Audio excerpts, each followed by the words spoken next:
to increase border security. We've reduced China's malign influence in our hemisphere. We've defended freedom of navigation in the Red Sea. However, we still have a lot of work ahead of us to achieve peace through strength.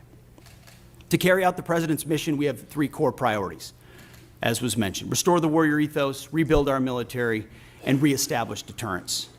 First, we're restoring the warrior ethos. President Trump has charged me with focusing on warfighting, lethality, meritocracy, standards, and readiness. It's exactly what we're doing. We're focused on what's important: warfighting and war. Thank you, Chair Calvert, Ranking Member McCollum, other leaders, members of the committee. I'm honored here today to join. Including loss of life. One example is the M2, M3 Bradley, which was designed to transport troops, provide fire support. The Army approved a system touting the armor, firepower, and mobility. However, when the independent, which is a federal law enforcement agency that has been, and how we can better produce to the future. One of those aspects is obviously we've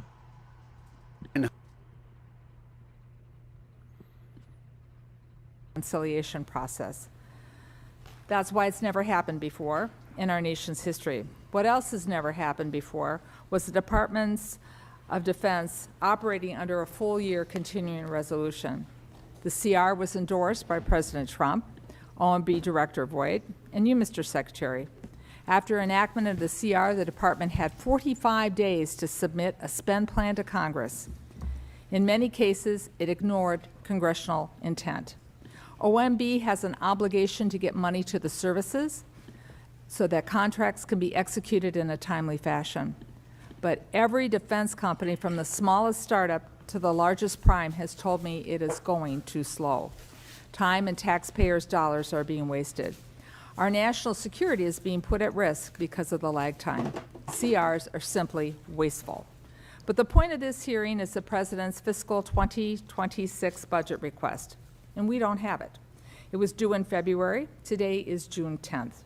4 months from now is the end of the fiscal year, and all we have is a very rough draft. The DoD has failed to submit a complete request. So today we are forced to mark up at a rushed and, for me, an incomplete Defense Appropriations Act. I don't blame Chairman Cole or Chairman Calvert. The fault is squarely on the administration. But just like the CR, this has national security ramifications. We do not have the critical information, the granular details on the DoD programs that we need to make in order to be effective and efficient with our decisions.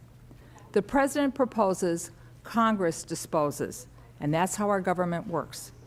How can I work with this administration in good faith when we don't have a full blueprint of the President's priorities? For example, Golden Dome at this point is merely a concept. It's not a plan. None of us have been briefed yet on how you intend to spend $175 billion or deliver this program in 3 short years. We do not know if priorities like Golden Dome, if they do not survive the reconciliation process, what will the department do? You can't come back to this committee and ask us to fill those gaps. Defense spending should never have been included in reconciliation. Mr. Secretary, it's still incumbent upon you to provide us with the real budget request.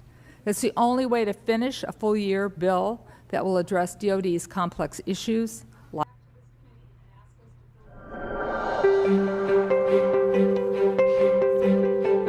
Sure, one of the most important things about finding a lawyer for your asbestos case is finding someone that you can connect with that will take care of you, because there are firms that handle this as a volume business, and what we do is get to know you, your family. We sit down at your kitchen table, we go through all your different experiences, your work history, your asbestos exposure, and then we cater the case to your needs. Some people say, hey, I love my employer, they were great, they never knew about any of this. Like delays to the Virginia and Columbia-class submarine programs, the skyrocketing cost of the Sentinel program, ensuring our F-35 fighters are operational, and taking care of the quality of life issues for our service members and their families that they deserve. We also must understand the administration's approach to geopolitical concerns, like Russia's illegal invasion of Ukraine, or plans to address the military capabilities of the People's Republic of China, or adequately support our future military posture in the Arctic as the polar ice cap continues to melt. We don't know the answers because the administration has not submitted a budget. Mr. Secretary, let me close with this. There's no secret that we have some serious disagreements. The President's decision to call the National Guard troops to Los Angeles was premature, and the decision to deploy active duty Marines as well is downright escalatory. Active duty military has absolutely no role in domestic law enforcement, and they are not trained for those missions. I ask you, Mr. Secretary, and I ask the President, follow the law. I was also appalled by your decision to fire Chairman Brown, Admiral Franchetti, and other military leaders who served our nation with distinction. You fired them without giving a single reason why. Many Americans, myself included, have witnessed what is a deliberate effort to silence and diminish the achievements of minorities and women in the military. Their dedication, their heroism, their sacrifice on behalf of our nation deserve recognition, not erasure. As a former history teacher, I know and acknowledge uncomfortable truths about our own history. It is the only way, when we recognize them, that we move forward together. Since World War II, the Department has made great strides in building a military that is more reflective of the population of this nation. That should be celebrated. It should not be reversed. That's how we build a more perfect union. We build it together. But, Mr. Secretary, today I have a job to do. We must provide the resources necessary to make sure our men and women in uniform can accomplish their missions and come home safely. And on that, Mr. Secretary, I'm sure you and I both agree. To do that, we need a budget from you as soon as possible, a complete budget. I look forward to your testimony. Mr. Chairman, I thank you for the courtesy, and I yield back. Thank you. And before we hear from witness, I'd like to recognize the distinguished chairman of the full committee, my good friend, Chairman Tom Cole, for any statement. Thank you very much, Chairman Calvert, Ranking Member McCollum, and always good to be here with my good friend and negotiating partner, the Ranking Member of the full committee, Ms. DeLaura. Welcome, Secretary Hesketh and General Crane, and we thank you for your service to our great nation. As today marks your first appearance before this subcommittee, I want to reaffirm my commitment to work with you and work to ensure that we have a strong defense. We convene at a time of significant global uncertainty. The threats facing America are diverse and evolving and demand a strong, agile, and effectively funded Department of Defense. As Chairman of the House Appropriations Committee, my primary responsibility is to ensure that taxpayer dollars are allocated wisely and effectively to safeguard our security. First, I want to address the readiness of our armed forces. We must ensure that our troops are fully equipped, trained, and prepared to meet any challenge. I'm particularly interested in the current state of our defense industrial base and the steps being taken to address any identified shortfalls in being able to meet production demands. Next, I want to address the modernization of our military capabilities. It takes us too long to acquire new weapon systems. Meanwhile, our adversaries are rapidly developing advanced technologies. We must not surrender our technological edge or allow our forces to be under-equipped and outgunned. I'd like to hear about your plans for Golden Dome, hypersonics, and other programs that are evolving with the constantly changing nature of war. It's imperative that we invest in technologies that will define the future fight. At the same time, we must remain realistic about development timelines and avoid overcommitting to a single approach at the expense of adaptability. It's important that this subcommittee understands how trade-offs and risks were approached in this budget. I've been concerned about capability gaps during transitions from one platform to the next, and while space is the next frontier, I'm hearing more and more that space offers an answer to every problem. While I'm optimistic about space-based capabilities, I certainly think platforms like the E-7 offer tremendous capabilities until, and frankly beyond, when space is fully online. We need diversified capability and support for programs across domains to ensure continued military dominance. I also want to hear more about the Department's efforts to produce a budget that balances maintaining a strong defense posture with exercising fiscal responsibility. I'll be seeking assurances that the Department's maximizing efficiency and eliminating wasteful spending. And Mr. Secretary, I look forward to hearing more about what you've done with the efforts undertaken so far. I must say, I do agree with my friend, Ms. McCollum. We need more information than we've gotten from OMB. That's not your responsibility, but it's critical for us to be able to make the decisions we're going to have to make. And again, I understand all the complexities of being a new administration. Nobody ever meets the timeline when they first come into office. And we've gotten a lot of good information from OMB, but the reality is we frankly need more than we've received so far to make the decisions that we're called upon to make. I want to emphasize the importance of congressional oversight, and again, I'm committed to working with the Department of Defense to ensure that our national security objectives are met. However, we also have a duty to hold it accountable for its spending and performance. And I think I can speak for almost everyone in this room. No one liked the way the fiscal year 2025 process.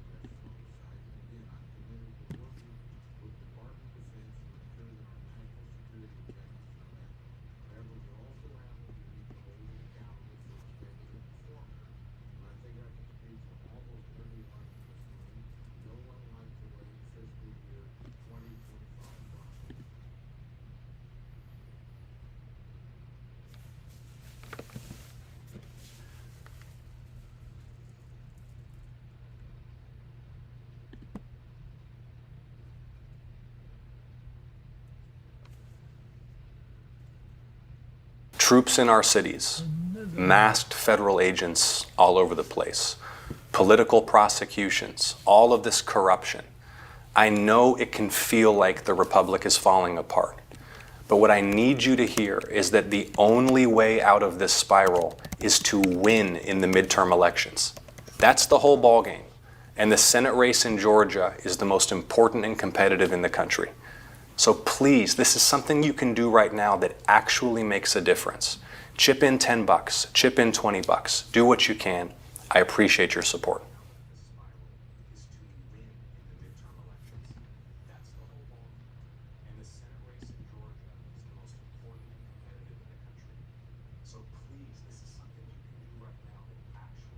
How to stop estrogen spikes in men over 40. There are 3 areas on a man's body that indicate a hormone problem: chest fat, man boobs, and a sagging stomach. Most guys try to fix this with diet and exercise, and of course that never works. The only way for men after 40 to fix their hormones is by clearing out aromatase, an overactive enzyme that turns a man's testosterone into estrogen. Men everywhere are fed the dangerous lie they have low testosterone. But the truth is, most men's bodies are making plenty of testosterone even into old age. In fact, a new study from the University of Sydney confirms that old age alone doesn't cause any drop in testosterone. So why do so many men today feel so tired, weak, and worn out? The real problem is your natural...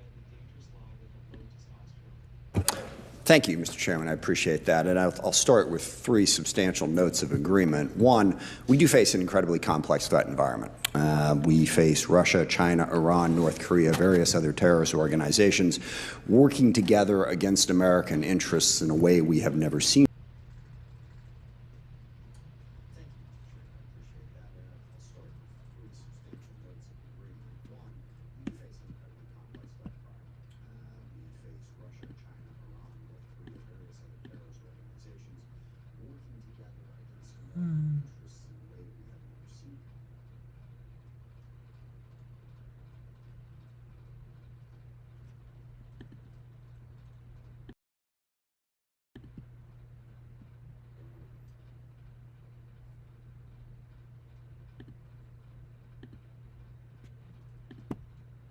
seen before, and with an economy like China's that we've never seen before. It's going to be very difficult to meet those challenges. Second, innovation is incredibly important and crucial to that. The changes in warfare are happening at a more rapid pace than I think we've ever seen before. We have to innovate more quickly, and I appreciate your leadership on getting after acquisition reform, because what's absolutely true is the Pentagon is not ready for this right now, and certainly that predates this Secretary of Defense and this administration. It's a problem that we need to get after, to do the acquisition reform so that we can get the materials that we need quickly, innovate more quickly. We've got a lot of good ideas in this committee. Look forward to working with the administration on trying to get that done. Second, the budget is a major problem. It is simply unacceptable that we are this late in the year and we do not have a budget. That's the basics of how you plan to do all of that. And this is but the culmination of a series of problems. We had a CR for FY25, largely at the insistence of President Trump. And then, by the time we did pass a budget, it was just a CR. And now we're on a path again towards a CR in FY26. There is no budget transparency and no plan that we can see. And what we have seen happening at the Pentagon in the interim is also very disturbing and without explanation. There's been talk about 8% cuts across the board. Nobody on this committee knows what that means. Some of it is happening. It has not been made transparent to us. Is it going to make us better? Is it part of a larger strategy? Nobody really knows. We also heard the plan to cut 20% of the flag officers. Again, no strategy, no plan. This is why the budget is so important. The budget can inform all of this. Maybe that's a good idea, but we have no idea because there is no transparency and no follow-through. Also, quite disturbingly, within the Department of Defense and also across the federal government, the one and only criteria that is consistent is loyalty to Trump, as opposed to loyalty to the law or loyalty to the Constitution. This started with one of the more shameful events in DoD history, and that's when we pulled security details from former members of the Pentagon who faced security threats. Why were those security details pulled? They weren't pulled because anything told us that they were safe. Chairman Milley is one great example. He was on the threat list because he carried out an order from President Trump, and rightfully so, to kill Soleimani in the Middle East. He's now on Iran's hit list, and we pulled his security detail, leaving him and his family vulnerable. Why? Because he had the audacity to say something critical of President Trump. Watch what peanut butter does to our body. Celery with peanut butter. Peanut butter is one of the worst foods that you can eat. It's loaded with lectins and really has no health benefits. And they could have chosen almond butter from peeled almonds, and that would probably save this. Cashews. Cashews are not a nut. They're actually part of the poison ivy family. No way. Yeah, they cause burns in your gut and can actually cause skin problems. What about walnuts? Walnuts actually have the same fat that's in avocado. I mean, that's just embarrassing. If you told me 10 years ago on this committee that something like that would have happened, I wouldn't have believed you. And now we have a dictate from the White House saying that all federal employees will be tested for whether or not they are supportive of President Trump. New York Times had a great headline on that saying, why does an air traffic controller have to be a Trump supporter? Well, I would ask, why does an acquisition professional have to be a Trump supporter? If you're focused on loyalty, you're not focused on competency, you're not focused on ability, and it is the wrong way to go. Even within the budget, we see the influence of the president over the influence of common sense. We've all heard about the Golden Dome. When I first heard about the Golden Dome, it was interesting because it reminded me of a joke I first told about 12 years ago when we were dealing with a large number of Pentagon programs that were more ambitious than practical. Future combat systems, the expeditionary fighting vehicle. You know, basically they had, well, this is what we want. And we had this joke that, well, all I want is sharks with freaking laser beams attached to them. That became the armed services thing. I actually have a little plastic shark that my staff made for me with a laser beam attached to it. Making the perfect the enemy of the good is a problem, and nobody on this committee knows what Golden Dome is. And the other thing that's really important about this, contained within that is one of the most important national security threats that we face, missile defense and counter-drone. We have a lot of programs that people are working on in that direction. What happens to those programs when we take $25 billion towards a project that no one can explain and no one can understand? And again, we don't have a budget, so we're taking it on faith. That is deeply troubling. Equally troubling is the Air Force One airplane that we got from Qatar. There's all kinds of ethics problems with that, which I'll leave aside for the moment. But that airplane is going to have to be fitted to be Air Force One. It's going to cost hundreds of millions of dollars. Again, no transparency. We're not told what that's going to cost and where it's going to go. But because President Trump wanted it, he gets it. Hundreds of millions of dollars goes out the window. We don't have the capacity to sort of say, sorry, sir, that's not a good idea. And the last one on this list is one that, frankly, I had a hard time believing when I first heard it. Apparently, the president has decided that the F-35 would be a better plane if it had 2 engines. And to a certain degree, it's hard to argue with. I guess 2 engines is better than 1, except that you can't just add a second engine to the F-35. This is a program that's taken us over 25 years, and we are, knock on wood, finally to the point where we're going to have the plane. And I would have thought this would have been dismissed, but I hear defense contractors, Pentagon, they're looking at this idea. It is okay to tell the boss that he's wrong. We all have dumb ideas. It's good to have people around us who have the capability and the competency to say, no, we're not going to do that. We're walking down the wrong direction. In terms of the global strategy, I substantially agree with the chairman, except that I fear that, America first does mean America alone. We've seen that in a number of different issues, certainly placing tariffs on absolutely every country in the world, irrespective of our relationships. Well, sorry, except for Russia. Didn't place tariffs on Russia. That alienates people. Cutting off foreign aid programs, which I realize is not the purview of the Department of Defense, but I'll remind you of something that Secretary Gates said before this committee. If you're going to cut off the State Department, you better give me more ammunition. The two things are related. We stopped programs that were feeding hungry children in Africa, literally took food out of the mouths of hungry children. Why?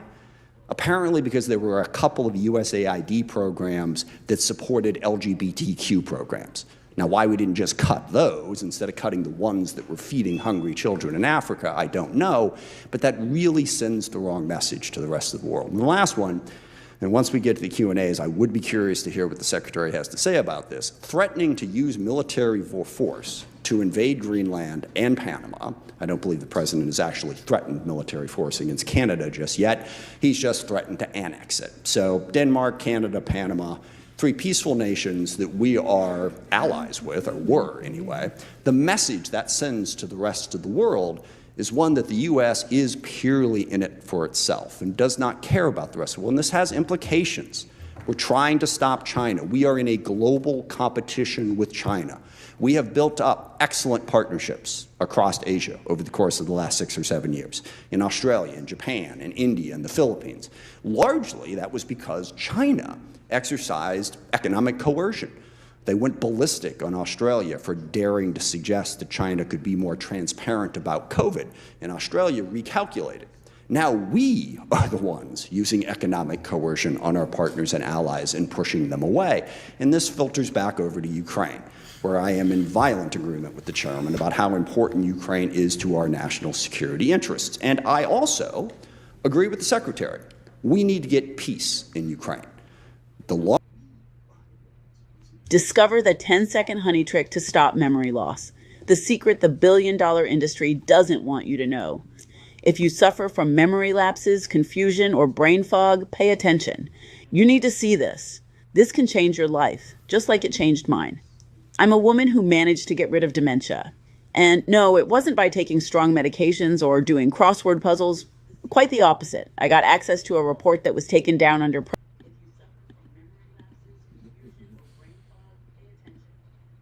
The longer that war continues, the more dangerous it is for everybody. But the administration made a crucial mistake at the start by showing weakness to Vladimir Putin and fundamentally misunderstood the war. Actually put out quotes that bought into the notion that Ukraine was somehow responsible for the war, even though Russia was the one who invaded. And Putin saw that signal. He saw that big green light and knew if he just waited a little while, we would abandon our allies, we would abandon our partners, and we would abandon Ukraine. The president promised to end the war in Ukraine on day one. Now, admittedly, that was a moronic thing to say, and he wasn't ever going to do it. But well over 100 days in, the war is going stronger than ever. Putin is attacking more aggressively than he ever had.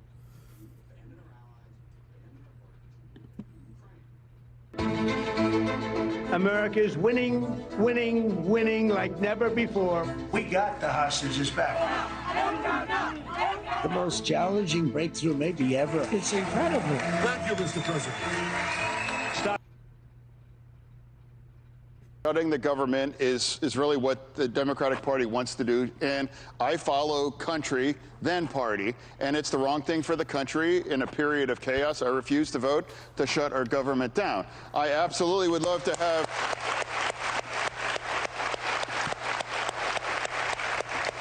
I would love to have a conversation about extending the tax credits for health care, absolutely.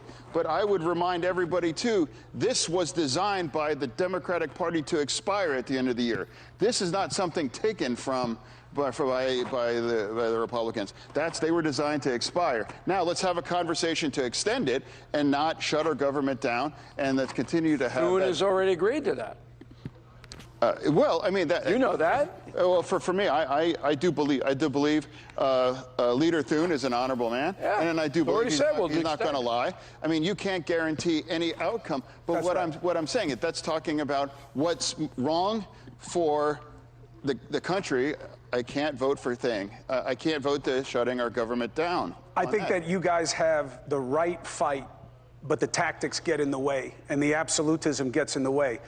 Senator, I'll let you go on this. First of all, thank you very much for joining us. It was nice of him. And as somebody who was raised by a real one when it comes to Democrats, my father, politics was very simple for Mario Cuomo. Facts change. Oh, yeah, I've heard of him.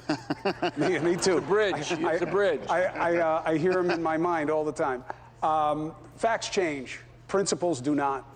And whether it's how you decide to present yourself, where you connect to your constituents, or that you are willing to take the beating that comes along with it, I think that's honorable, no matter what your party is. I just have one question as you go. That. Senator, do you still love public service? And if you knew when you first decided to run for Senate what you know now, would you have still done it? Oh, yeah, it's an incredible honor to be Pennsylvania's voice in the Senate. You know, and now I'm found to work a way forward with my new friend, Dave McCormick, the Republican there too. He is a Republican, but we get along. Some people are angry at that, and we're going to work to find wins for Pennsylvania. And now that's come up where I know what pays the bills. And saying outlandish things and call people names and calling them pieces of whatever and those things. I refuse to do that. You have to find to work people together. And I was able to work with Secretary Duffy, and I was able to unfreeze $1.3 billion of projects in Pennsylvania. That's a significant win, because that's why, to your point of, we have to work together for these constituents. I know that's not about the clicks online. It's about real jobs, real projects that impact real Pennsylvanians. When you're crossing a bridge or these things, it's like, are you a Republican or Democrat? We're all driving over these kinds of things. So these are important projects, and that's why I refuse to just call someone a name, and we have to find for wins, and that's where we're at. Senator John Fetterman, thank you for joining us on News Nation. You are always willing to be here to make the case. We'll take a break. When we come back, shutdown is very big. What's happening in the country with ICE is very big. We have the man in command. Tom Homan joins us. And for a look at what the Senate could be, what government could be, who knows better than Senator Joe Manchin, who will join us. So stay with News Nation, where conversation is the cure. Thank you. The News Nation Town Hall is brought to you by Sling. Choose and customize your channel lineup, or pause and watch for free. Sling lets you do that. If you frequently need to go to the bathroom late at night, we recommend eating 2 pieces daily. If you need to visit the bathroom multiple times at night, this can be used as a meal replacement. This product is a fig bar with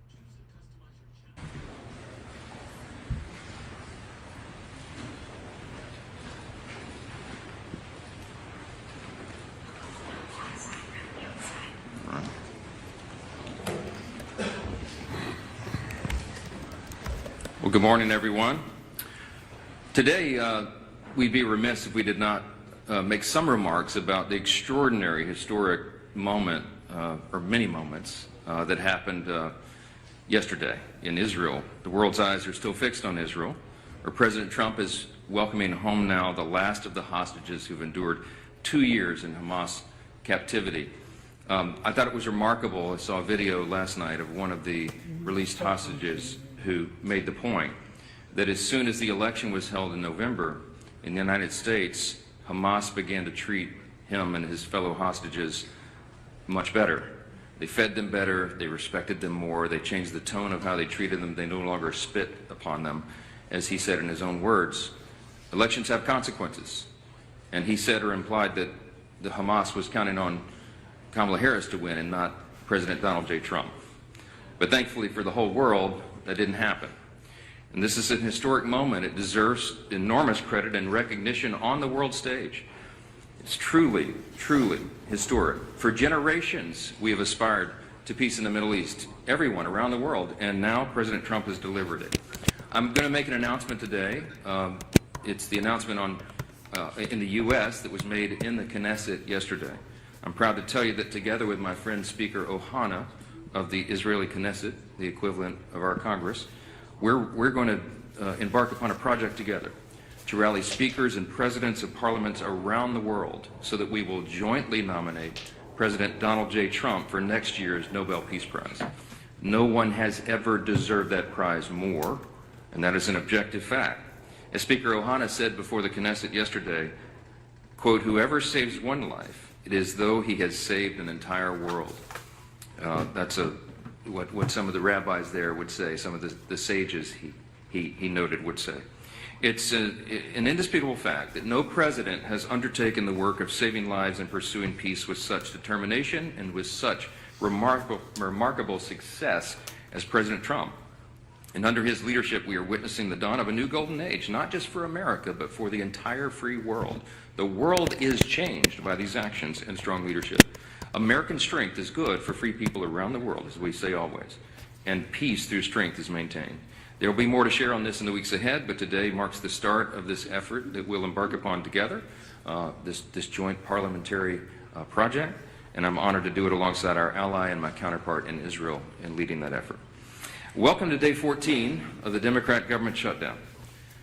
It's 2 weeks of Democrats in Congress inflicting untold pain on the American people for nothing other than pure politics, as we've explained at this podium every day of the shutdown. Today, Senate Democrats will have their 8th chance to end this mess by passing our clean, nonpartisan continuing resolution, the government funding bill that would end all of this immediately. Over 3 weeks ago, the House passed that bill, and you all know the details of it. It is completely clean. There are no policy changes, no partisan riders, no gimmicks or tricks at all. All it does is keep the lights on at the current funding levels for a few extra weeks while we complete the normal appropriations process. Now compare that to the Democrats' counterproposal. They're demanding $1.5 trillion in new spending paid for by American taxpayers. And I want you to be specific. I want us to be specific. I want you to note what that counterproposal includes, because we've not yet gone into all the details of it, because it's large and very absurd. But here's some of the highlights of this. It would reverse common sense reforms that Republicans made in the Working Families Tax Cut that keep illegal aliens off taxpayer-funded health care. This is a fact. Page 57, section 2141 of their counterproposal is this we've been posting everywhere. And it would, they would add the illegal aliens, non-citizens back to taxpayer-funded benefits. It would cost taxpayers nearly $200 billion. They would also remove a very reasonable and modest work requirement that we put on able-bodied young men with no dependents. As we've said, they should not be riding the wagon and taking Medicaid. That is intended for vulnerable populations, the elderly, disabled, and young pregnant women, for example.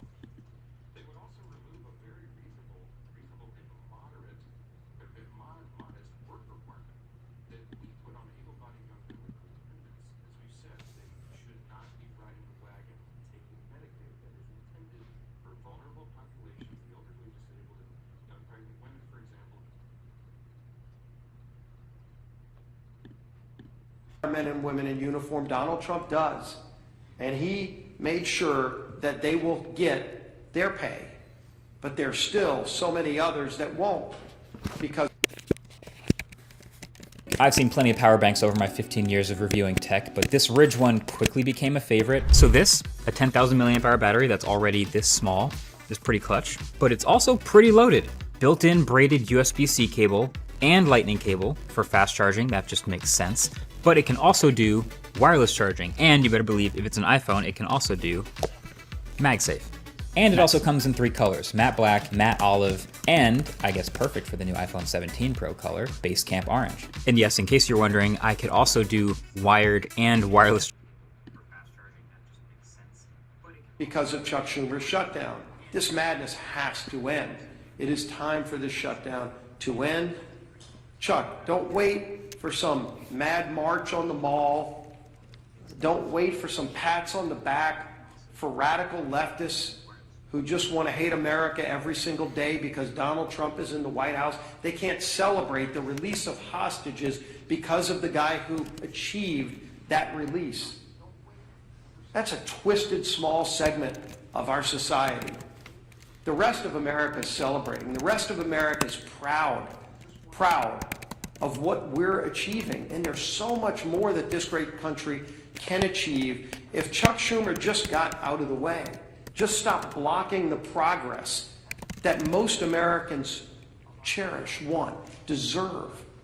Our country deserves a whole lot better than what we're getting from the failed leadership. And as Speaker Johnson said, maybe it's because Chuck Schumer's been around too long and wants to hold on to the old way of doing things, the failed way of doing things, that he won't let it go. He won't allow a new, more transparent process for running the United States government. That you're seeing this leadership team, this president, delivering every single day. Chuck Schumer wants to hold on to the past, but the future is calling, and we're going to deliver. With that, let's bring up our whip.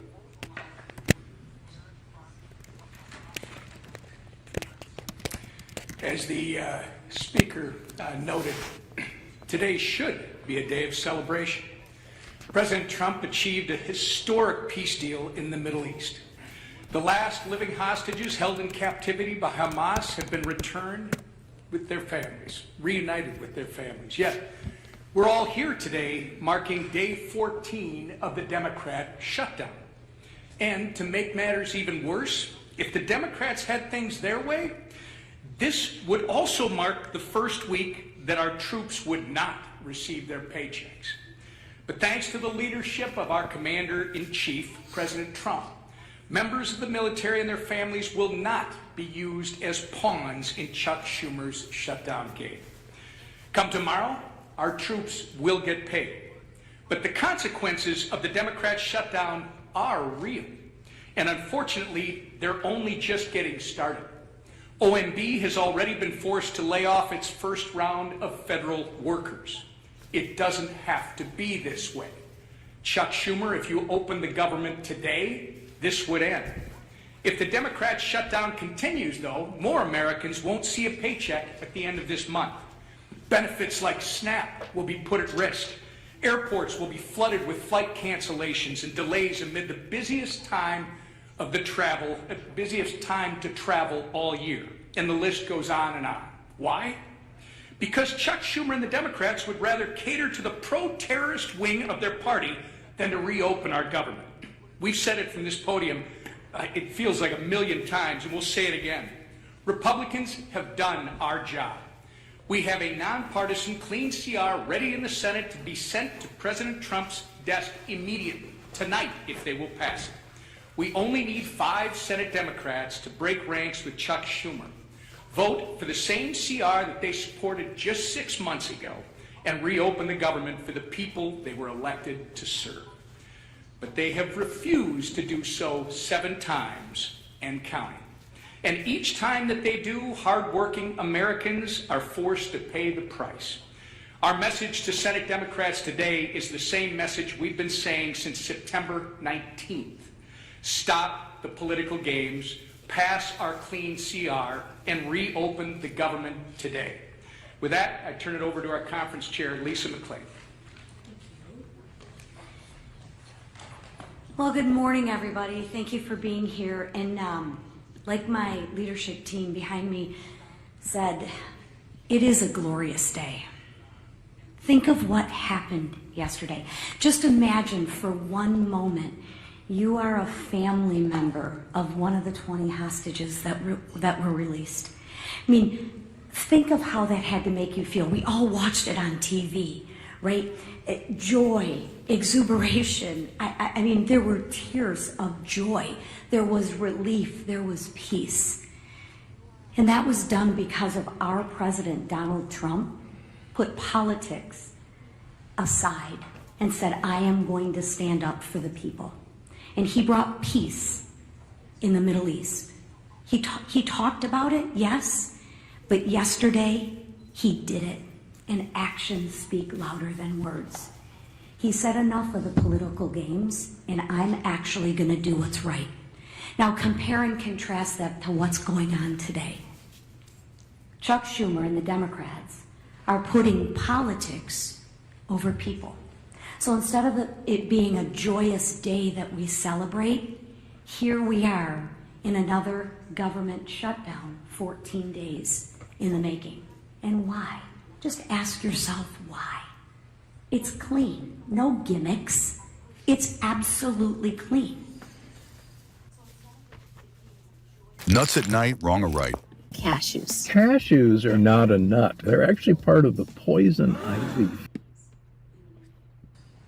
The speaker, the leader, the whip, we all said no gimmicks. Let's not use the American people as a pawn. Let's do what's right. Let's do something different and actually fund the government in the right way. What a concept. And Democrats, my goodness gracious, they absolutely do not want that to happen. Like the speaker said, Chuck Schumer wants all four leaders to get behind the scenes and make a deal. We're not going to do that. That's not how government is supposed to work. And I know I sound like a broken record, but the way to end this shutdown is really...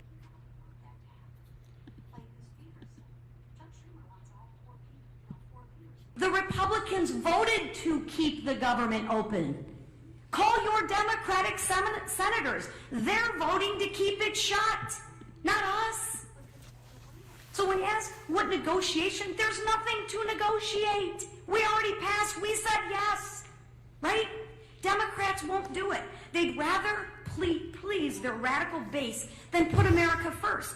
Listen, I'm grateful to President Trump for finding a way to keep milk flowing to moms and babies through the WIC and paychecks going to our troops. Yes, I'm happy, but that's not going to last forever, right? So there again, he's even putting people over politics. I mean, come on. But let's be clear. These emergency measures can't fully fix the Democrats' damage. He can try, but at some point in time, they're going to end. Sadly, as Americans suffer, Democrats, what do? They celebrate. As workers worry about their paycheck, Bernie Sanders worries about his leverage. As TSA agents and air traffic controllers show up without pay, Democrats brag they won't budge until planes fall out of the sky. Really? Really? Seriously. That's the Democrats' motto. I'm not budging till planes fall out of the sky. I'm going to teach you women, you women and children and everybody a lesson. Really? Really? As Chuck Schumer says, it's getting better every day. For who, Chuck? Better for who? For the radicals cheering on the chaos? That's who. The radicals. The leaders openly admit it. Listen, the head of the insane indivisible literally said, and I quote, "Millions will be out cheering you on, or they'll be calling for new leadership." Really? I thought they were supposed to lead for the American people. Democrats, I ask you to stop listening to people who are cheering on this mayhem. Just stop all the political games and pass the House bill. Free the American people from being held hostage by your radical base. Thank you, Madam Chair. Yeah, You've been doing this every single day, coming up here trying to pressure Senate Democrats. They've been not budging. They blocked this bill time and time again. So at what point, for the good of the country, do you need to change your strategy to try to negotiate a deal with Democrats? It's a great question. Manu asks, why don't I change my strategy? I don't have any strategy, Manu. I'm doing the right thing, the clearly obvious thing, the traditional thing. That's exactly what Chuck Schumer voted for in March this year and gave impassioned speeches was the right and only thing. I don't have anything to negotiate. I'll say this again to everyone here. We did not load up the temporary funding bill with any Republican priorities or partisan priorities at all. I don't have anything that I can take off of that document to make it more palatable for them. So all I am able to do is come to this microphone every day, look right into the camera and plead with the American people, as Chairwoman McClain said, to call your Senate Democrats and ask them to do the right thing. We're not playing games. They're playing a game. We're not. The strategy is to do the right and obvious thing and keep the government moving for the people. Why don't we move closer?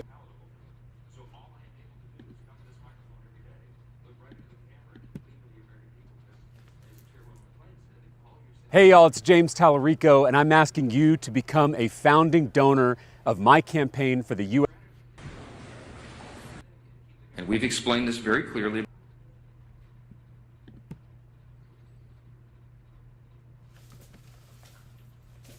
People. They continue to play a dangerous game with the livelihoods of Americans. And contrary to what Democrats believe, every day of this shutdown does not get any better for the American people. That's a stone cold fact. Thank you, Mr. Speaker. Well, thank you, Chair Fox. And as the Speaker talked about, a lot of people say, why have the Democrats continued this charade of shutting down the government and inflicting pain, real pain on millions of families across America? And the Speaker laid it out real clear. Chuck Schumer filed an alternative bill weeks ago of his list of demands, literally a list of demands that he said have to be met before he releases the American people from this torrential pain he's inflicting. And it includes $1.5 trillion of new spending on far-left wish lists. Things like, yes, taxpayer-funded health care for illegals. It's in Chuck Schumer's bill. He guts rural hospitals, all as part of his demand to open up the government. It's not only not serious, it's also destructive. It's something that would actually hurt this country. And why? Also that he can show the radicals and the far left of his party that he's fighting Donald Trump. Everybody knows that's what this is about. Chuck Schumer is scared to death for his political future. He is way more concerned about his political job than he is about the jobs of millions of American families. And it's having a real impact on those families. Today, as has been pointed out, day 14 of the government shutdown that Chuck Schumer imposed on the country, and it is the day where checks would normally be starting to be processed for all of the government workers. Together to see that moment in Egypt. Aside and said, I am going to stand up for the people. And he brought peace in the Middle East. He talked about it, yes, but yesterday he did it, and actions speak louder than words. He said enough of the political games, and I'm actually going to do what's right. Now compare and contrast that to what's going on today. Chuck Schumer and the Democrats are putting politics over people. So instead of it being a joyous day that we celebrate, here we are in another government shutdown, 14 days in the making. And why? Just ask yourself why. It's clean, no gimmicks. It's absolutely clean. The Speaker, the Leader, the Whip, we all said no gimmicks. Let's not use the American people as a pawn. Let's do what's right. Let's do something different and actually fund the government in the right way. What a concept. And Democrats, my goodness gracious, they absolutely do not want that to happen. Like the Speaker said, Chuck Schumer wants all four leaders to get behind the scenes and make a deal. We're not going to do that. That's not how government is supposed to work. And I know I sound like a broken record, but the way to end this shutdown is really...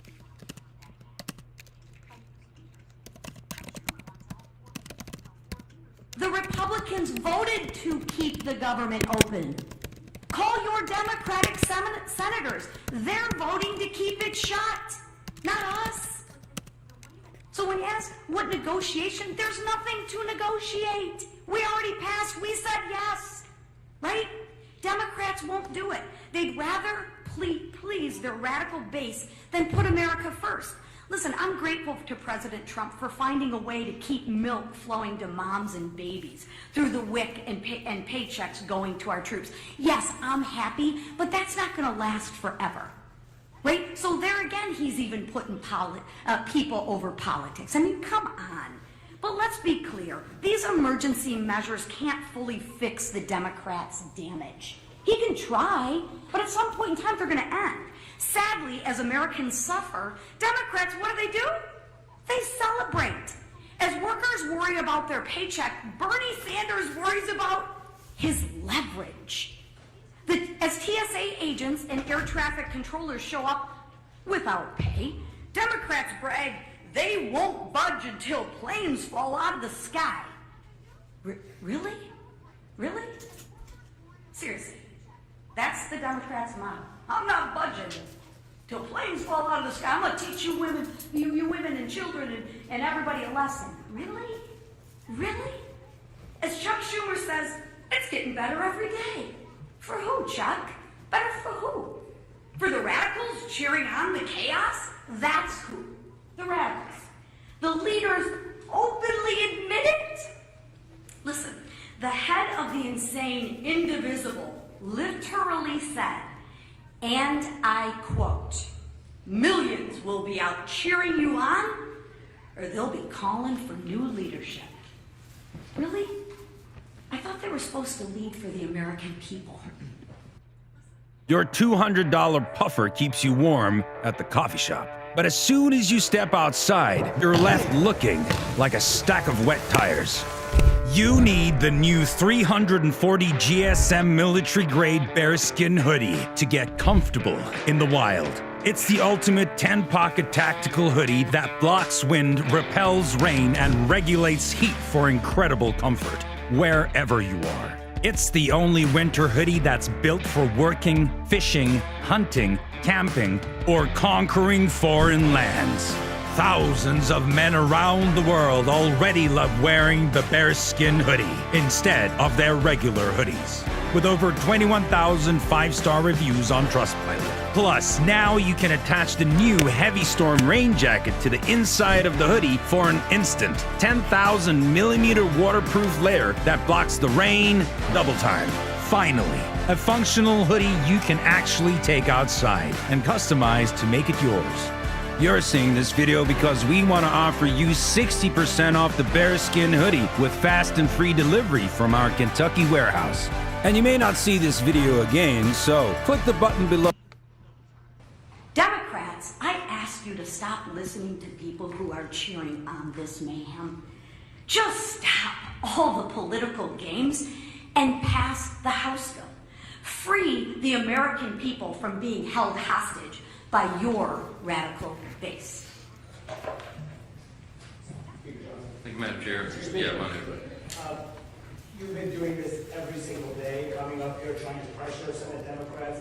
They've been not budging. They blocked this bill time and time again. So at what point, for the good of the country, do you need to change your strategy to try to negotiate a deal with Democrats? It's a great question. Manu asked, why don't I change my strategy?